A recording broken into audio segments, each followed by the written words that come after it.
advocate for people with dementia because I too have dementia, and I see that it's very, very important. And in Scotland, I'm part of the DEEP network as well as other groups who advocate for dementia. Well, yes, dementia is very emotional, and when you get a diagnosis of dementia, your emotions are quite heightened. So you could be standing at a bus stop and someone's talking about a very sad thing in the news and you would cry. Your emotions are very, very near the top. So when you're in a very frightening situation, it's heightened, so we would react in a heightened way. So yes, it is emotional.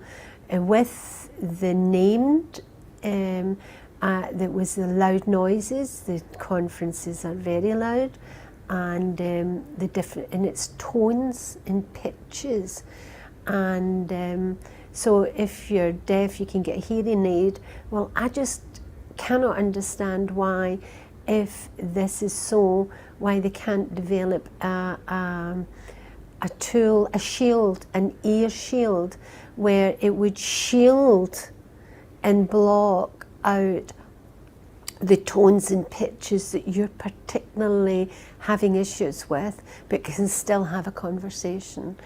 I've lost my gym because of the noise, because when you go, for people who go to the gym in classes, they seem to think the louder the music is, the more effort you put into it. I don't agree with that, and the gym people were trying to help me. So it was suggested that I would get plugs for my ears, you know, the plugs that you wear when you're swimming and things like that. And consequently, I was putting it in one ear so that I could still hear the instructions that were being given. And the ear I used was this one, and I developed a lot of wax and issues with my ear, because the ear specialist, who eventually said, there's a test for what's wrong with you, I'll give you the test. It was an audiologist consultant, and it's called hyperacusis, and she tested me and she said, you're off the chart. I'm surprised you go outside. You're so sensitive to these pitches and noises. And that's when they told me not to be putting plugs in my ear, that it's not good for it, taught me some ear hygiene, which I'd never heard of before. So these are the things that should be in the booklet, but we didn't know. When the booklet was done, there was no pathway, there was no answers except for our own tips that we found, because there were no professionals giving us any information. So now people are, you know, I'm known as the sensory person, you know, and people are asking me, what can we do? And that all came about from grassroots, people with dementia saying, if you're not listening to us, we will do it ourselves. We are not waiting. We've waited 4 years, we've discussed it, we've done it nicely, we've done it not so nicely, and nothing is working.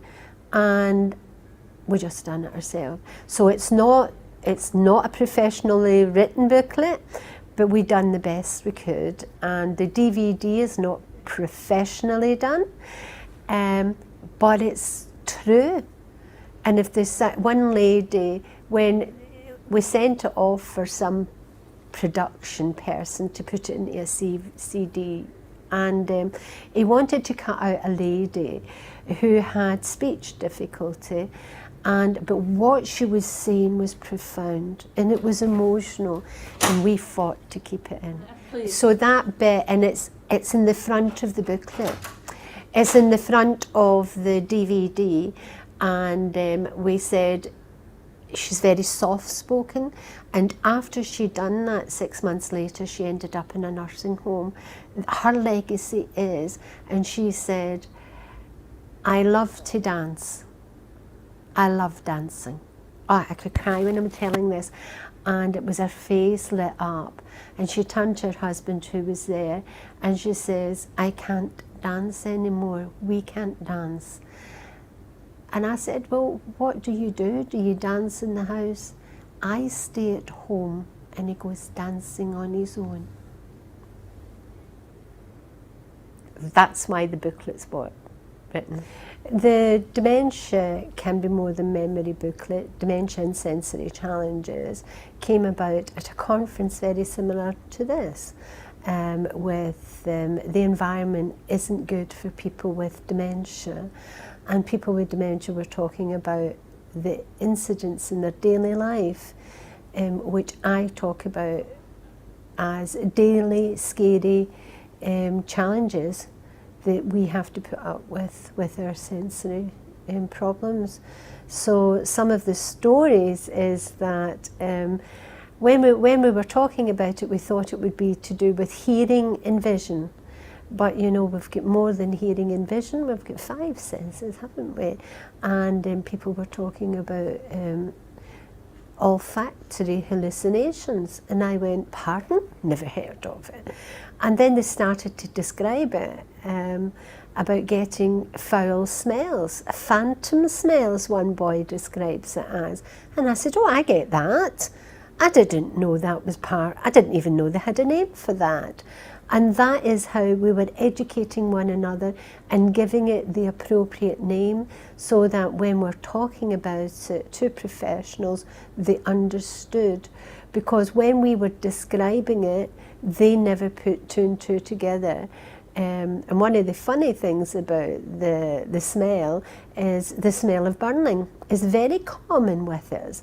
And one boy said he taught himself to ignore this smell because it is a phantom smell.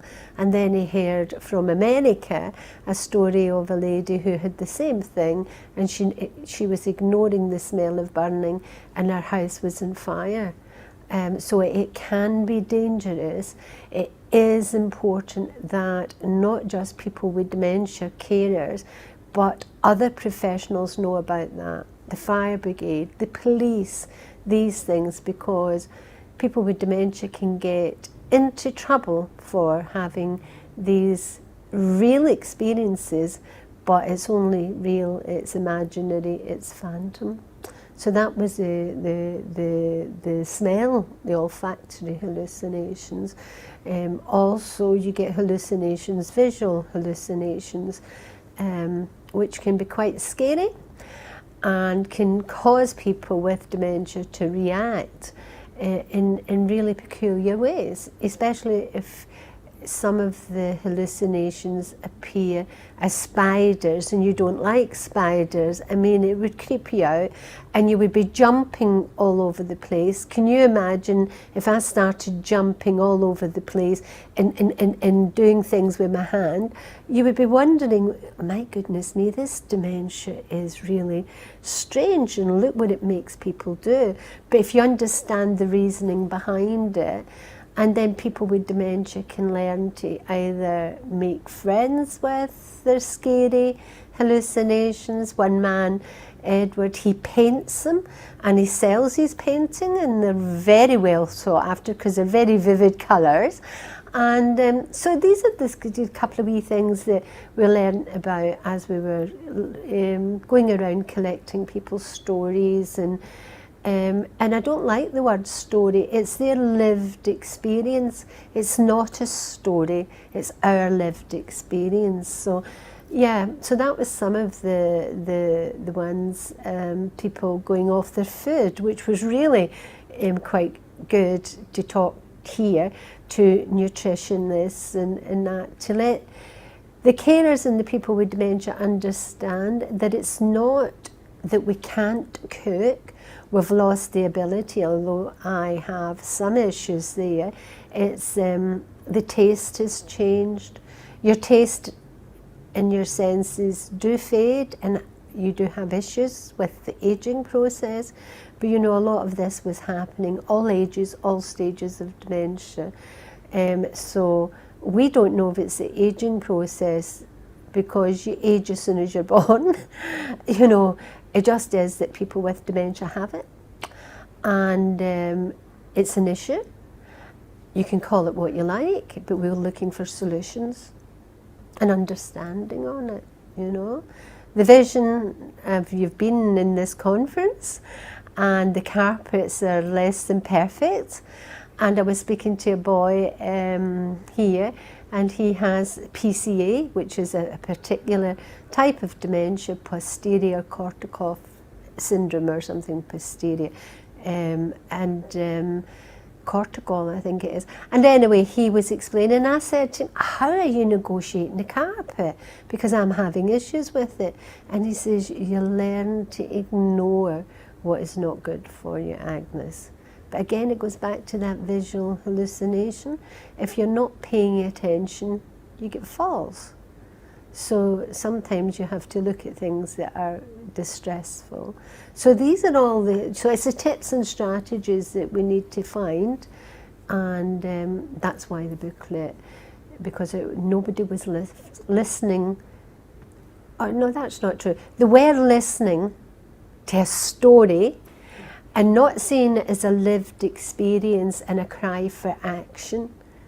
And that's what the booklet was. We don't want sympathy, we want help to be able to live in the community for longer in an environment that's not particularly dementia enabling, but can, with tips and strategies, we can still negotiate it.